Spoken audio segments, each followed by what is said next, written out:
it's a pretty good transition to theatres at risk. I'll let you introduce it, how it's a great initiative. Well, I'll talk about it because it's the bit of work that I lead on Claire's there. in charge of that. In charge of Theatres at Risk. So the Theatres at Risk is our way of raising awareness of those theatres most at threat and under risk across the UK.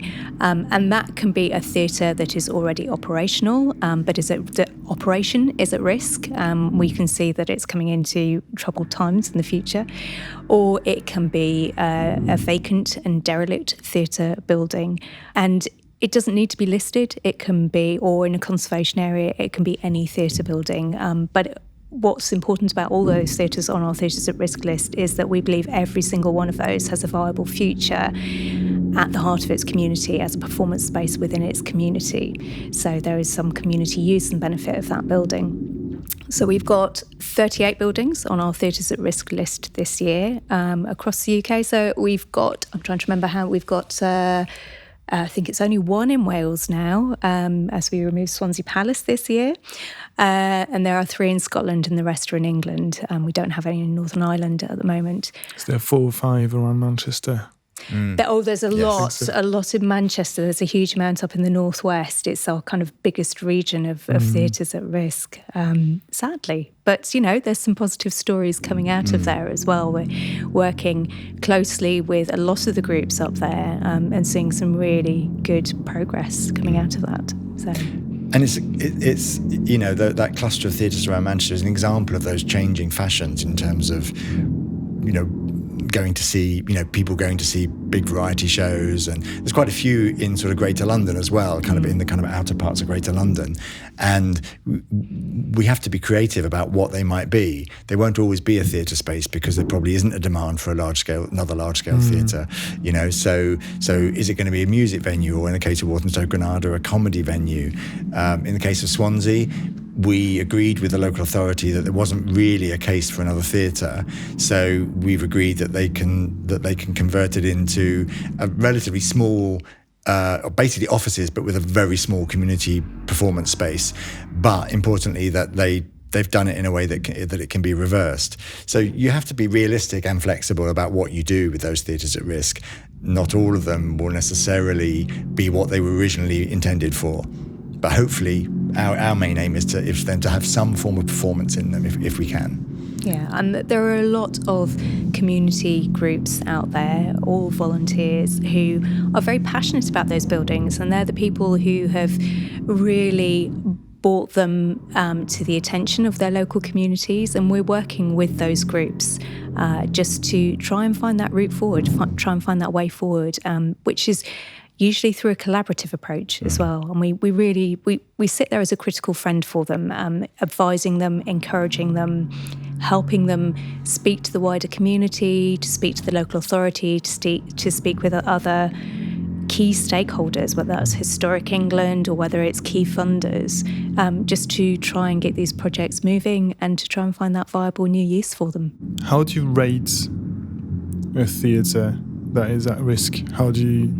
You've got different credits. We do. We have a kind of a rating system for them. So to be on the register, obviously the building has to be at risk. So that's kind of the first category, the risk to whether it's the building fabric or whether it's to the theatre operation. The second thing we assess them on is their star rating, which is their architectural and historical and social value. So is it a really fine example of a theatre? Is it geographically unique? Are there other theatres in the area, or is this the only one? Mm-hmm. And hence it's really, really important. And what it really means to its community as well.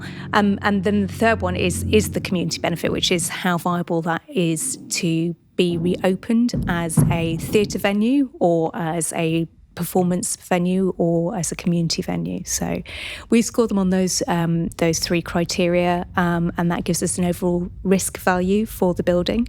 And if they score above 4 points, then they go onto our register. I know there are some pretty important battles being fought for renovating theatres, and it's it's incredible. This one with Hume Hippodrome at the moment. Oh yes, yeah. And I hope first look, I hope it's going to be resolved soon, and I hope that maybe I'll get them for High Point. But is there any? Do you have any examples of things that have turned badly, or the theatre has been renovated into housing development, or had to knock down, and like some really good success stories as well? Yeah, where there's been battles for years, and then thanks for to the Theatres Trust or people in the communities who have made it successful. Well, I mean, Hume Hippodrome, let's start there. But it's the most beautiful building. It really is. It also, I understand it gets legal at some point as well. So, we'll be very careful what we say about that. No, we will be careful. So a most spectacular building. It's in private ownership. The exact ownership is still to be properly identified. And that's a difficult one because it's a building that's been unloved by its owner for a long time and has fallen to a really sad state of dereliction. And we've been working with the campaign group there since the building was put up for auction a couple of years ago, which was the first time that anyone knew that the building was on the market. And it was at that point the kind of actually who owned the building became a bit of a challenge. And that's something we're trying to unravel with the group. And the hope there is always that actually what could happen is that that the campaign group could come to some agreement and take on a long-term lease on that building and look to restore and reopen it and to sit it back at the heart of the community again, or even to purchase it. And so we're working with them and key stakeholders there to try and work a way forward for that particular building. And the campaign group would love to see that reopened. And it's a building that not only has a beautiful auditorium, but it benefits from quite a lot of ancillary space as well. So it used to have retail units along the front of it as well, so they could reopen as kind of community shops. And it's also got the old floral hall as well, which again could be an exhibition space. It could be restaurant space. There's all sorts of ideas and thoughts about how that building could change and come back to its local community. There's a theatre connected to it as well. And then the Playhouse Theatre's built next door. So, I mean, the two theatres themselves were part of what was called the Broadhead Circuit of Theatres, which was William Broadhead who took kind of theatre to the working class of the North. And he had a whole circuit of theatres around the North. And actually the only ones which survive out of his original circuit, which I think was 17 theatres, all of them are on our at-risk register, or Hume Playhouse, which is next door to the Hippodrome, is one we watch. It's not on our at-risk register, but we do watch it. So there's the Hume Hippodrome, the Playhouse. Morecambe Winter Gardens was one of the circuit as well, although it wasn't built by Broadhead. He bought the theatre, also Thameside Hippodrome as well. So, yes, we hope there will be a positive way forward for Hume Hippodrome. It's in a difficult situation at the moment, but it doesn't mean it won't be resolved. We always hope, we're always optimistic about these things. You've got to be positive and got to seek those new ways forward. I don't know. I guess I'm going to touch very, very briefly on the negative before I talk about the positive and the optimistic stories, because we always want to talk about the positive. So negative, I mean, one which really still hurts me is the Futurist up in Scarborough, which was a theatre built by a local architect up there, Frank Tugwell, built in the 1920s. On the outside, it had a kind of a pretty classical exterior, but internally it was very Art Deco. And the local council, because of the positioning of the theatre right on the seafront, weren't interested in having it as a theatre, didn't think it was viable, and they eventually demolished it. And they were going to put a new entertainment park on the site, and the site has sat empty for 5+ years now since it was demolished. But because of where it was in Scarborough, the building itself was actually holding up the cliff face behind it. So when the council demolished it, and the council did it at their own cost, it cost them in the region of 3 or 4 million or something to demolish the theatre. And all they're left with is an empty plot. And there was that was a theatre that could have had I would say a minimal amount of money. It still would have cost to do it up, but it wasn't in bad condition. It wasn't in poor condition inside. It did need a bit of alteration and extension to it, but something that was, if they'd spent that 3 or 4 million, they could have got a really decent theatre back. So that always cuts me. And I really wish that hadn't happened. But, sometimes you have to accept these things, and it's unfortunate, and we move on.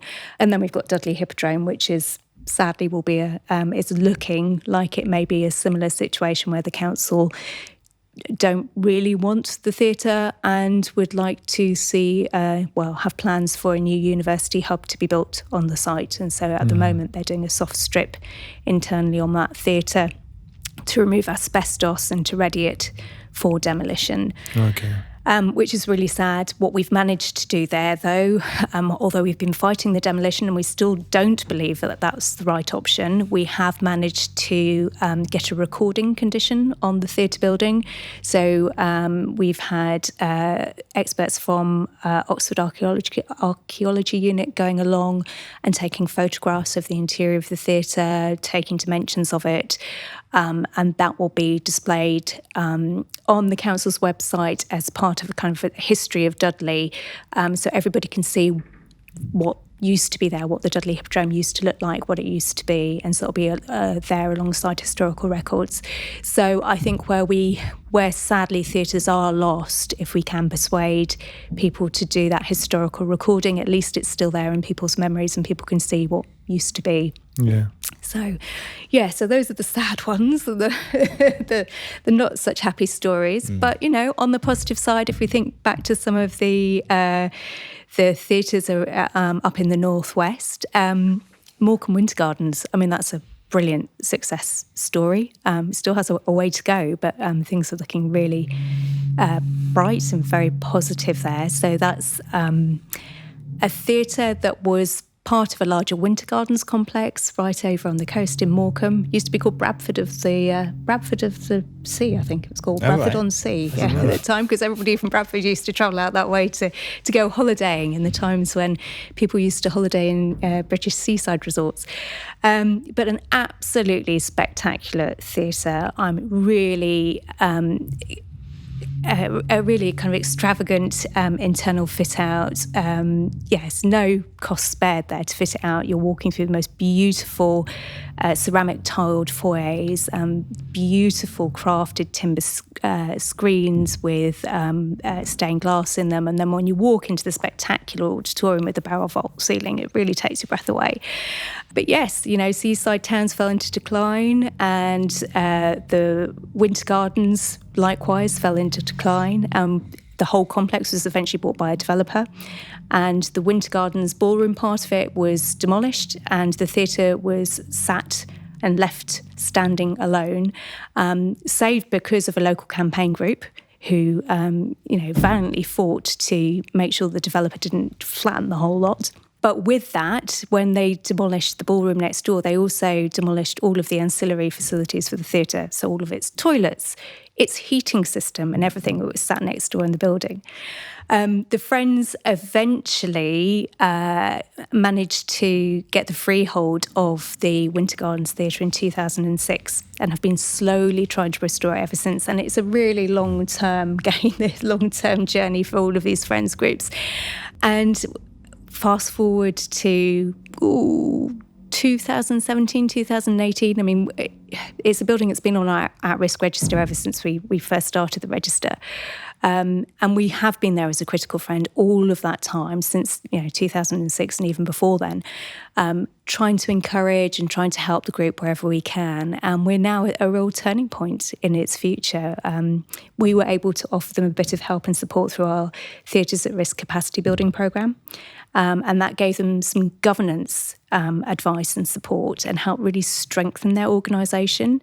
And from there, things have really started flowing. It's enabled them to appear more, that kind of strength of organisation has given them a bit more credibility with local stakeholders, with the council, with Historic England, and has helped them go out and secure funding, and they're now at a stage where they've managed to raise over £1.5 million worth of funding in the last couple of years, restoring the magnificent ceiling in the auditorium. They're in a much, much better and much stronger position and moving on to the next stage in their project. Eden of the North will be on a site which is virtually opposite the theatre, which brings its own economic benefits. Whether it means gentrification of Morecambe is another question. We'll wait and see on that one. But yes, the whole project is looking up. So from when the Friends Group first took it on in early 2000s to where we are today, it's a very, very different story. And we've been there all the way through, helping and supporting and maybe being that person that they always turn to. They'll pick up the phone and phone us up and say, help, we're not quite sure what to do here. What can we do? Can you give us some advice? Or where can we go for this support? It's been a really gratifying story, and we're really excited to see the final results. You're a very good storyteller.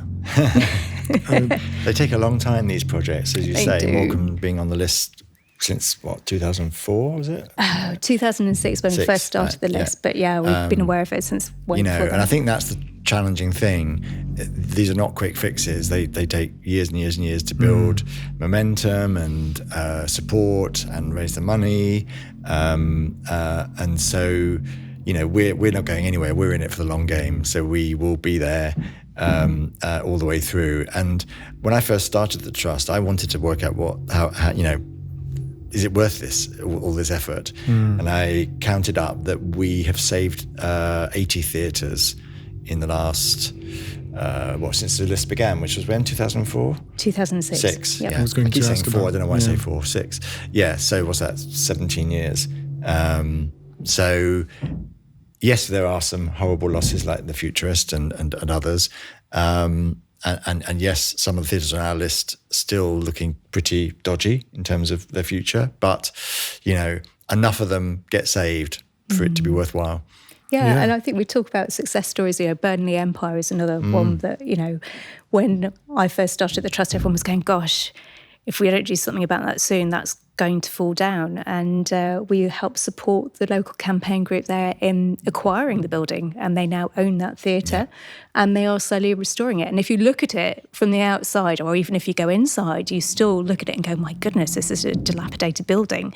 But actually the amount of work they've done in clearing and stabilising it is quite phenomenal. And there's still an enormously long journey ahead, but there's been enormous gains as well from where it was. It's really quite amazing, and a great success story for that particular group as well, to be brave enough to take on a building which is kind of crumbling and dilapidating in the way it was, that they went, no, we will take it on. We're going to do this. We're going to fundraise and we're going to do something for Burnley.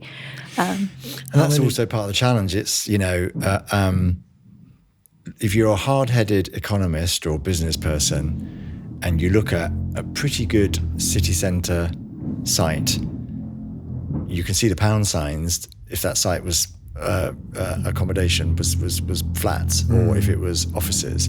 And so that's why the arguments we were talking about earlier on about the impact, the placemaking, the kind of social and well-being and economic impact of theatres is really important to make, because it's counterintuitive. People don't think about all those things when they think about theatres, and so it's tempting to, for developers and also local authorities to go, that's a dead loss.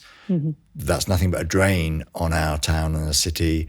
Let's redevelop it. Let's turn it into something else.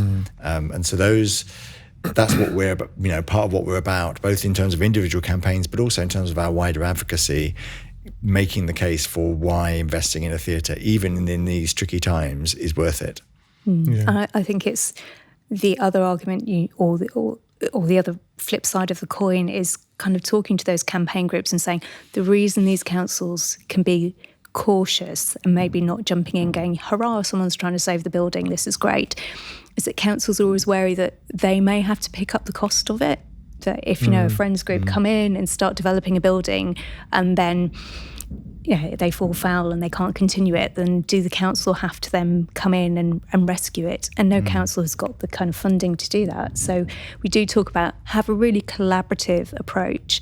Talk to your council, speak with them. Are there other ways they can offer you support? They're not always going to give you the money. No council's really going to. It's quite unusual. There are some really great councils like Waltham Forest and Stockton and Chester Story House. But many councils just don't have the cash that they can inject into it. But they can be supportive. They can give you the political support. They can give you case officer support, such as they're doing down at Swindon Mechanics Institutes, where the council are really a key stakeholder in that project, and they're giving a lot of case officer time to help kind of drive that project forward. So there are different ways that councils can help and support campaign groups and help them on their journeys for their buildings. Actually, going back to the money, I mean, you're right. It doesn't always have to be about money. There's all those other ways that you described. But councils are in a unique position that they can borrow money at a much more favourable interest rate than the rest of us can. It's called the Public Works Loan Board. It sounds like it was founded in the 1940s or something. It sounds very kind of utilitarian.